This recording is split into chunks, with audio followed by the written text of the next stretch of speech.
Hello விவாஸ், இன்னைக்கான ஆன்மீக பதிவில் நம்ம பார்க்க போகிறது ரொம்ப முக்கியமான ஒரு பயனுள்ள தகவலுங்க. அதாவது ஒரே கல்லில் செதுக்கப்பட்ட 24 அடி அதிசய ஆஞ்சநேயர் ராட்சத கிரேன் மூலமாக கேரளாவுக்கு அனுப்பி வைக்கப்பட்டிருக்கிறதுங்க.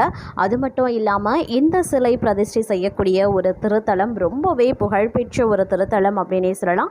அந்த திருத்தலத்தில் பார்த்திங்க அப்படின்னா வீற்றிருக்கக்கூடிய கடவுள்கள் பார்க்கும் பொழுது நமக்கு பிரமிப்பை ஏற்படுத்தக்கூடிய வகையில் இருக்குது. அந்த திருத்தலத்தில் பார்த்திங்க அப்படின்னா ஒவ்வொரு சிலைகளும் பார்க்கும் பொழுது பிரம்மாண்டமாகவே இருக்கும் அப்படின்னே சொல்லலாம். அதை பற்றியும் நாம் தெரிஞ்சுக்கப்புறம் ஸோ இந்த பதிவு உங்களுக்கு மிக பயனுள்ள விகிதத்தில் இருக்கும். வீடியோவை ஸ்கிப் பண்ணாமல் கடைசி வரைக்கும் பாருங்கள்.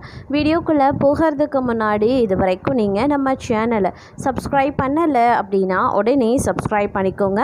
அப்படியே பக்கத்தில் இருக்கக்கூடிய நோட்டிஃபிகேஷனுக்கான பெல் பட்டனையும் ப்ரெஸ் பண்ணிக்கோங்க. சரி நேயர்களே, வாங்க வீடியோக்குள்ளே போகலாம்.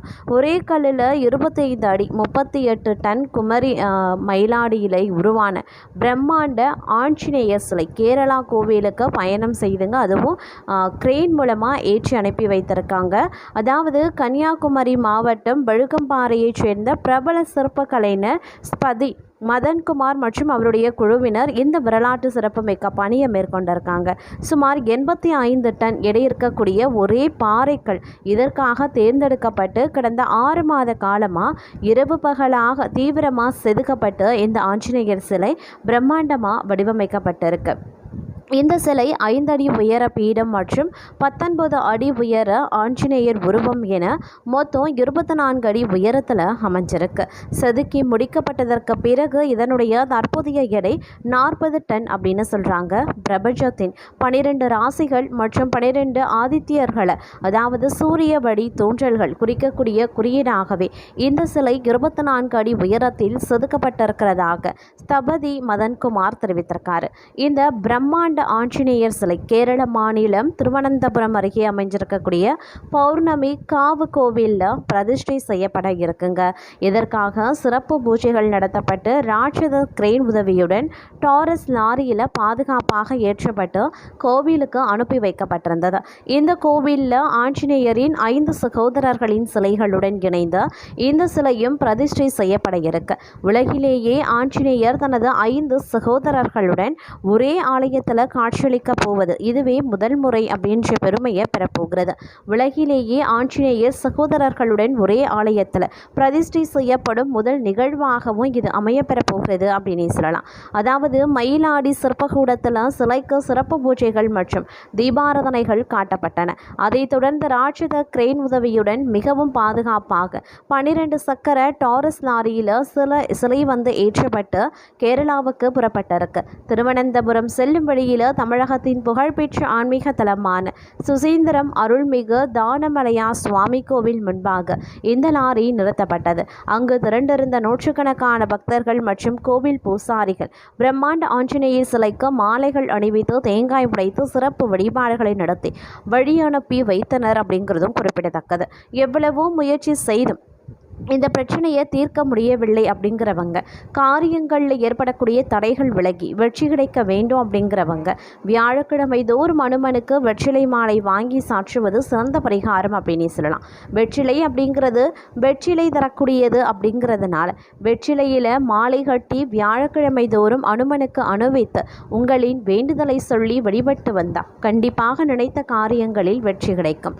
சூரியனிடம் பாடம் கற்று அனுமன் சூரியனை வலம் வந்த போது மற்ற கிரகங்கள் அனைத்தும் சூரியனுடன் அனுமனையும் சேர்த்து வலம் வந்தன. இதனால் அனுமனின் வாளிற்கு பின்புதான் நவக்கிரகங்கள் இருக்க வேண்டியதாகிவிட்டது. இதன் மூலம் அனுமனை வழிபடுபவர்கள் அனைவருக்கும் நவக்கிரகங்களின் பாதிப்புகள் எதுவும் இருக்காது என்பது ஐதீகம். அனுமன் வாளி தொட்டு வழிபடுபவர்களுக்கு அவர்கள் நினைத்தவை அனைத்துமே நிறைவேறும் அப்படிங்கிறதும் குறிப்பிடக்கூடிய ஒரு விஷயமாகவே இருக்கிறது. திருவனந்தபுரம் வெங்கானூர் பௌர்ணமிகாவு தேவி கோவில் ரொம்பவே சிறப்புக்குரியதுங்க. இந்த கோவிலில் பழமையான தரவரலாற்றை கொண்டிருக்கக்கூடிய ஒரு கோவில் அப்படின்னு சொல்லலாம். அது மட்டும் இல்லாமல் இங்கே பார்த்தீங்கன்னா 65 அடி உயரத்தில் பௌர்ணமி தேவியின் பஞ்சலோக சிலையும் அமைந்திருக்கிறது. திருவனந்தபுரம் வெங்கானூரில் சாவடி நடை பௌர்ணமிக்காவு தேவி கோவில் இருக்குங்க. இந்த கோவிலில் தான் தற்போது இந்த ஆஞ்சநேயர் சிலை வந்து பிரதிஷ்டை செய்ய இருக்கிறது. இந்த கோவில் பழமையான தல வரலாற்றை கொண்டிருக்கு. முன்காலத்தில் கேரளாவில் திருவிதாங்கூர் பிரதேசத்தை வழிநத்தை மையமாக கொண்டு ஆயிராஜ்ய வம்சத்தினர் ஆண்டு வந்தாங்க. இவர்களின் போர் தெய்வதையாக பௌர்ணமிக்காவு தேவி இருந்து வந்திருக்காங்க. பல நூற்றாண்டுகளுக்கு முன்பு ராஜவம்சத்தின் வெற்றிக்கு பௌர்ணமிக்காவு தேவிதான் காரணம் என்பதை உணர்ந்த சோழ மன்னர்கள் தேவியின் சிலை மற்றும் ஆபரணங்களை அபகரிக்க திட்டமிட்டிருந்தாங்க. இதை அறிந்த மன்னர்கள் விழிஞம் கோவிலில் இருந்து தேவியின் சிலையை எடுத்து அருகில் இருக்கக்கூடிய அடர்ந்த காட்டு பகுதியில் இருக்கக்கூடிய ஒரு மர சுவட்டில் நிறுவினாங்க. சிலையை வனப்பகுதிக்கு மாற்றியதால் மன்னர்கள் வியாபாரம், போர் ஆகியவற்றிற்கு செல்வதற்கு முன்பாக யாகங்கள், பூஜைகள் செய்ய இந்த புதிய இடத்திற்கு வந்து சென்றாங்க. பிற்காலத்தில் இந்த ராஜவம்ச மன்னர்கள் பௌர்ணமிக்காவு தேவியை வழிபடவும் முக்கியத்துவம் அளிக்கவும் தவறிவிட்டனர். இவர்களின் செயல் அம்மனுக்கு கோபத்தையும் ஏற்படுத்தியிருந்தது. அம்மனின் கோபத்தால் ராஜவம்சத்தில் ஓயாத துன்பங்கள், எதிர்பாராத விபத்துக்கள், தீராத வறுமையும் ஏற்பட்டன. ராஜவம்சம் நாளடைவில் மிகப்பெரிய பின்னடைவையும் சந்தித்தது. இந்த நிலையில் இந்த பகுதியில் புதிய ஆட்சி அதிகாரத்தை கைப்பற்றிய ராஜவம்சத்தினர் அம்மனை ஆராதிக்க ஏராளமான பூசாரிகளை நியமித்தனர். அவர்களின் ஆராதனை சடங்குகளாலும் அம்மன் திருப்தியடையவில்லை. நாளடைவில் ராஜவம்சத்தினர் பௌர்ணமிக்காவு தேவியை வணங்கி வழிபட்ட இடங்கள் மற்றும் அதை சார்ந்த பகுதிகள் பல்வேறு குடும்பங்கள், தனி மனிதர்களின் கட்டுப்பாட்டிற்குள் வந்தது. ஆனாலும் அம்மனின் கோபம் தணியாத காரணத்தால் அந்த பகுதிகளிலையும் குடும்பங்களையும் பலவித பிரச்சனைகளும் ஏற்பட்டன. இந்த நிலையில் அம்மனின் மகத்துவத்தை அறிந்த வேத மகா பண்டிதர்கள் அம்மனை சாந்தமாக்கவும் அவர் திருப்தி அடையவும் வேண்டி பூஜைகள், வழிபாடுகளை நடத்த தொடங்கினர். இதன் பலனாக பௌர்ணமிக்காவு தேவி அவர்களுடன் இணக்கமானாங்க. அதைத் தொடர்ந்து தெய்வ பிரசன்னம் மூலம் அம்மன் கொடுத்த உத்தரவின் பேரில் கோவில் புனரமைக்கப்பட்டு பிரதிஷ்டை நடைபெற்றது. பிரம்மஸ்ரீ பூஞ்சார் மித்ரன் நம்பூதிரிபாடு படை காளியம்மாவை மறுபிரதிஷ்டை செய்தார். கோவிலில் இருக்கக்கூடிய பிரதான பிரதிஷ்டையான படை காளியம்மனை அனைவரும் வணங்கி செல்கின்றனர். இங்கு 51 அக்ஷர தேவதைகளின் சிலைகள், மிகப்பெரிய பஞ்சமுக கணபதி சிலை, 55 அடி உயரத்தில் சிவனின் சிலை, ஒரே கல்லில் வடிவமைக்கப்பட்ட மிகப்பெரிய நாகராஜா சிலை, 65 அடி உயரத்தில் வடிவமைக்கப்பட்ட பௌர்ணமி தேவியின் பஞ்சலோக சிலை போன்றவை அமைந்தும் இருக்கிறது. இந்த கோவில் திருவனந்தபுரத்தில் இருந்து திருவள்ளம் வாழமுட்டம் வழி வெங்கனூர் சாவடி நடை உச்சகடை செல்லும் வழியில் உள்ளது.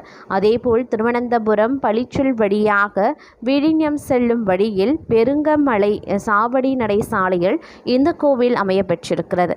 நெற்றியான்கரை பாலராமபுரம் வழியாக வரும்போது உச்சக்கடை சாவடி நடை சாலையில் இந்த கோவில் இருக்கின்றது.